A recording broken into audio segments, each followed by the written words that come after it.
Another year in the life of this channel has come and gone. And it's another year wondering where the hell the time went. The endless hours of shitposting and rambling all blur into each other after a while. This is that checkpoint where I get sappy and sentimental, a moment to reflect on what 2023 brought us. So if you want to turn this off now, I get it. I'm going to be quite frank, 2023 was a mixed bag. When the year began, everything hit me like a sack of bricks. It all occurred in quick order too, so there was no real chance to decompress. The huge blow was something I found out about on Twitter of all places. We lost Uche Nwaneri way too damn early. Uche was a guy I grew to know as a colleague, as a streaming partner, and as a friend. A guy who bursted with life, a man who'd bring you into his own world and treat you as an equal. I was streaming with him twice a week with 5 Points vids. I saw him more than my family. So he honestly had a huge role in my life. I still can't believe it's been almost a year since he's left us. I miss that man. I only hope his Jags made him smile with the run they went on last year. About a month later, there was another passing that hit me hard as well. If you remember Marcus Sparacchio or RMake21 back in the day, he died way too early as well. Now, Marcus was a guy who I collabed and talked with repeatedly back in the day. This was in a former YouTube life when I was yelling at old video games being a massive ripoff of a better product. The dude was one of my main colleagues in the field at the time. We had lost touch over the years, but he had gotten his life together. He had a career, a loving girl in his life, and I know he had been dealing with some health issues, but I had never expected him to go. I never got to meet either of them in person, but their impact on my life will be felt for the rest of my days. Hopefully I'll get to see them in the next life. But until then, rest in peace, boys. Sorry I had to make this more somber than usual, but let's move on to the more positive events. In early January, I had my second annual fundraising stream for the Mario Lemieux Foundation. I know it's nothing compared to certain other YouTubers' efforts, but I'm still shocked that over $16,000 was raised for it. Then comes March, and for whatever reason, someone decided to put my ass on television. Yes, actual television. MSG Plus, to be precise. I put on my best dad flannel and somehow ended up fulfilling a childhood dream of mine to talk about sports on television. Surreal shit.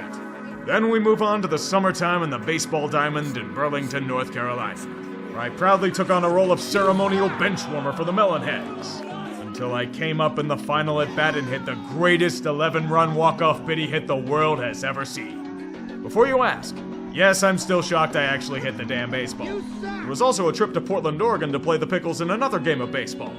Unfortunately, there was no walk-off biddy hit, only striking out. Maybe like a man. It was a year of latching along for Tom Grossi's 30 and 30 and people being shocked that I go outside. It was a year of sitting on my computer and doing work for far longer than I'd like to admit, but enjoying every second of it. It was a year of focusing on myself over the summer to hammer things out. There's a lot of things I wish. I wish I had more momentum on the channel. I wish I was able to produce and do more. I wish I could talk to more people. I wish I could do things faster. I wish to do more videos on my bucket list. I wish it wasn't as formulaic in a lot that I do. But you know something? I'm okay with whatever happens. And I know that's a weird stance for me to take. This segment's usually me going, oh, woe is me, the channel's fading, I'm falling off, please, oh no, boo-hoo. But for whatever reason, I just don't feel like that this year. Maybe it's because I'm less of a fat fuck. Maybe it's because my mentality has changed in the process. Maybe it's just because I'm trying to focus more on the positives. I'm losing my channel's identity. This is fucking bullshit. It's an odd sense of peace with how things are. And I have more than a few people to give a shout out to for making this year what it was. Nick Kovac. He's the guy responsible for the video thumbnails and shorts. And in 2023, I've seen him blossom into something special. Shing, I absolutely owe the world to. He helps me out with sports ball. And while I take a big role in making it, if not for him, I don't know if the vids even get out on Wednesdays. The Clickbait Sports Crew, seeing those boys grow and develop is awesome to see. Even you, Scooter. Love you guys. 5 Points vids? Dumpster fire may always suck and our only skill is getting rightfully demonetized, but I wouldn't have it any other way. You're a fucking asshole, but you're our asshole. All my teammates that tolerated my shitty play on the Melonheads in both Burlington and Portland. The fascinating conversations and stories we shared being in that dugout and basking in that experience for another year? It's fucking incredible. As I said, I'm not as much of a cynical fuck as I usually am and it scares me. Thinking back on things, it's been over 5 years since I decided to leave the restaurant industry to solely focus on this. It still amazes me that I've lasted this long, but I can't wait to see what 2024 brings. Videos that I've really enjoyed making recently are the ones that have been unique. The likes of Congrats Ravens, the RSN video, finally getting back to the Legacy of Failure series.